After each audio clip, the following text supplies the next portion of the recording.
जो बाजार शब्द का अध्ययन करते हैं, जो भी बाजार के बारे में अध्ययन करते हैं, वह क्या है? तो एक ऐसा जगह, एक ऐसा स्थान जहाँ पर हम आर्थिक गतिविधियों को पूरा करते हैं।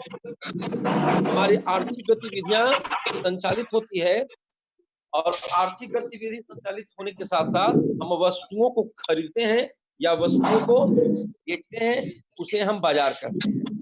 लेकिन अर्थशास्त्री यहाँ पर कुर्नो जो परिभाषा दे रहे हैं, तो कुर्नो ने कहा है बाजार शब्द का अर्थ किसी एक ऐसे स्थान विशेष से नहीं लगाया जा सकता, जहाँ वस्तुओं का क्रय विक्रय किया जाता है, बल्कि उस समस्त क्षेत्र से लगाया जाता है जिसमें वस्तु के समस्त क्रेता और वस्तु के समस्त विक्रेता, वस्तु के समस्त क्रेता और समस्त विक्रेता के बीच स्वतंत्र रूप से संपर्क हो। मतलब कि वैसा जगह, वैसा क्षेत्र जहां पर क्रेता और विक्रेता के बीच एक फ्रीडम रिलेशन बना हुआ हो, स्वतंत्र संपर्क होता है, मार्केट कहते हैं और उसी को हम बाजार कहते हैं। सिजविक ने बाजार को परिभाषित करते हुए कहा, प्रोफेसर सिजविक क्या कहते हैं कि बाजार व्यक्तियों का वह समूह है या बाजार व्यक्तियों का वह समुदाय है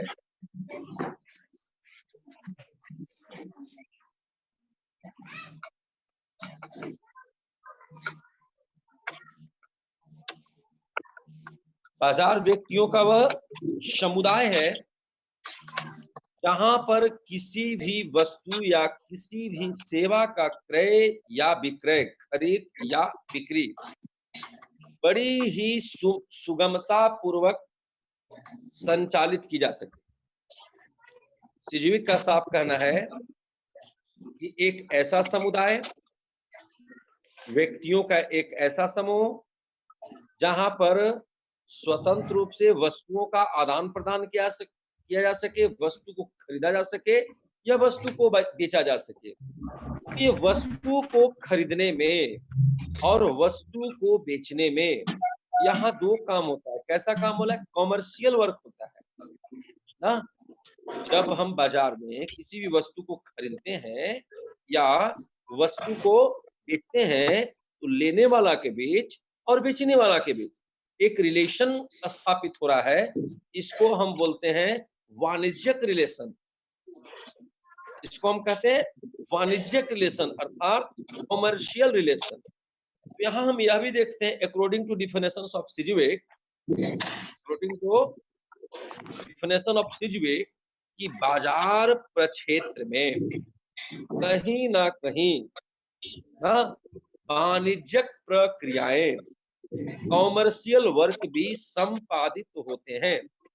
लेकिन इसमें शर्त क्या है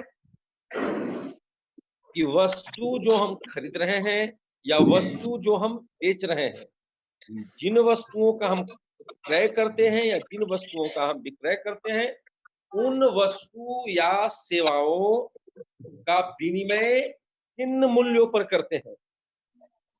हम वस्तु या सेवा का विनिमय किन मूल्यों पर करते हैं, इस पर निर्भर करता है।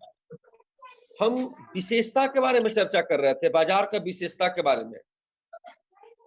तो बाजार का विशेषता जो था वह क्या था? पहली विशेषता वन एरिया ना, एक वस्तु, क्रेता एवं विक्रेता, स्वतंत्र प्रतियोगिता और एक प्राइस, वन्य मूल्य। हम इन चारों पॉइंट के बारे में कहीं ना कहीं डिस्कस कर चुके हैं कि एक बाजार की जो विशेषता है वह 5 है। तो क्या क्या बाजार की विशेषता है?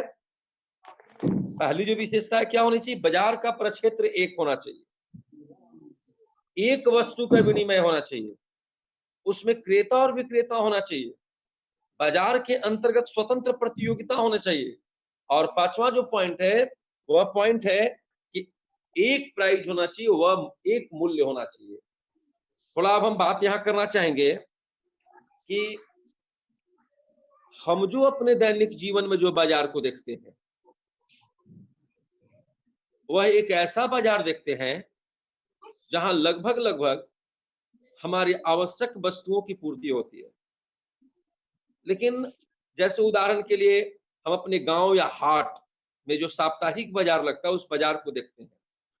उस बाजार में हमें सब कुछ उपलब्ध हो जाता है, जो हमारे जीवन की मूलभूत आवश्यकताएं हैं, बेसिक जो नीड है, उस बेसिक नीड को बाजार पूरा करता है। लेकिन वास्तविक जो गांव वाले बाजार को हम देखते हैं, क्या बाजार की परिभाषा वही है? हाँ, नहीं। बड़े बड़े जो बाजार होते हैं, तो उसमें क्या होता है कि अर्थशास्त्र में जो बाजार शब्द का प्रयोग होता है, किसी क्षेत्र विशेष के लिए नहीं किया जाता है, बल्कि उस क्षेत्र के लिए किया जाता है, वैसा जगह के लिए किया जाता है जहां पर क्रेता और विक्रेता वाणिज्यिक प्रक्रियाओं को पूरा करते हैं। वाणिज्यिक मतलब व्यवसाय होता है, कॉमर्स होता है। मतलब कुल मिला के वो वाला क्षेत्र, वैसा क्षेत्र जहां पर कॉमर्शियल एक्टिविटी हो। ओके, वह क्षेत्र जहां पर कॉमर्शियल एक्टिविटी हो, only for one scope, in that scope in activity of commercial, these are called ना एरिया ऑफ मार्केट।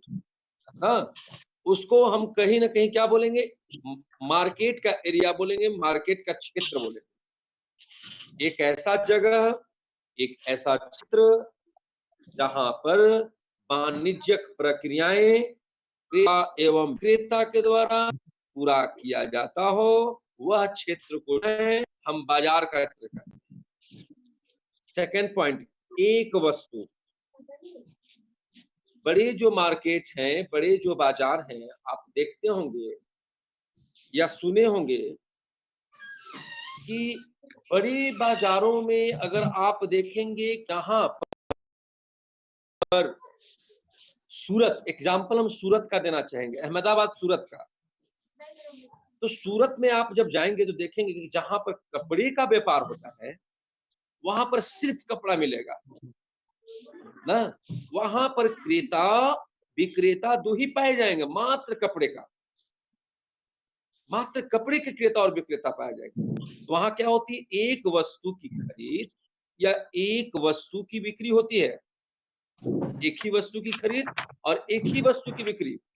या फिर आप देखेंगे दिल्ली के बड़ी बाजार में चले जाइए, तो अगर उस बड़ी बाजार में सिर्फ चूड़ी का बाजार है, वहां सिर्फ चूड़ी मिलेगा। कहीं पे इयरिंग का बाजार है, कान में पहनने वाले का बाजार है, तो सिर्फ वही मिलेगा।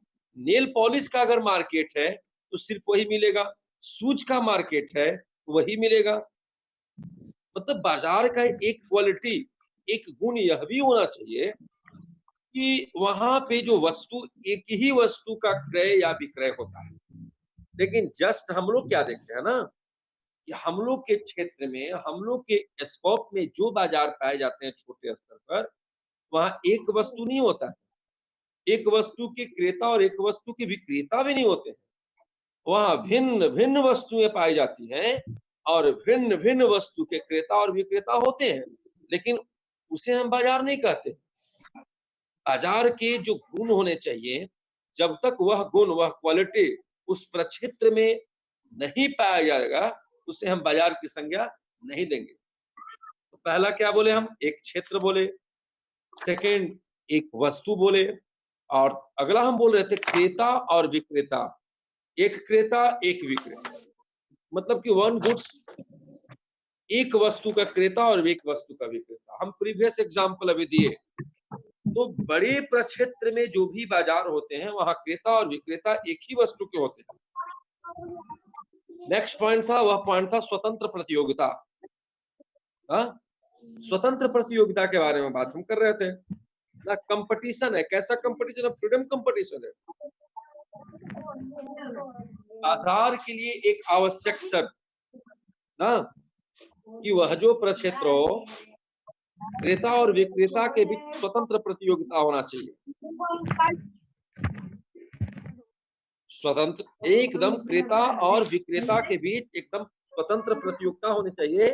अर्थात जब भी हम सौदा कर रहे हैं किसी भी वस्तु या किसी भी सेवा का, किसी भी वस्तु या किसी भी सेवा का जब हम सौदा करते हैं तो उस पर किसी भी प्रकार का प्रतिबंध नहीं लगेगा।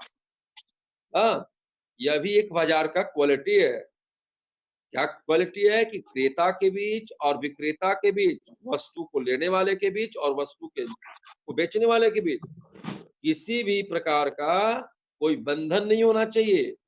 इन दोनों के बीच एक स्वतंत्र प्रतियोगिता होना चाहिए। हाँ, और लास्ट जो है वह है वन प्राइस, एक मूल्य। बड़े-बड़े जो बाजार होते हैं, उस बड़े बाजारों में अनेक प्रकार के विक्रेता तो पाए जाते हैं एक ही वस्तु का। एक ही वस्तु के अनेकों विक्रेता होते हैं। जैसे हम लोग यहाँ क्लास में जितने भी उपस्थित हैं, मान लिया जाए कि हम लोग सारे जूता बेचने वाले हैं, सेलर ऑफ शूज हैं, तो सारे लोगों का मूल्य एक ही होगा। जितना आलोक सर अपने शूज का प्राइस रखेंगे, उतना ही पुष्पलता रखेंगी, उतना ही अनामिका रखेंगी, उतना ही हमारे ना मानसी कुमारी रखेंगे, उतना ही हमारे ऋषिकेश कुमार जी रखेंगे। ठीक है, तो कुल मिला के एक प्राइज का भी प्रावधान कहीं न कहीं हमारे मार्केट में किया जाता है। हम अब नेक्स्ट पॉइंट जो बताए थे वह था classification of A market. Classification of A market.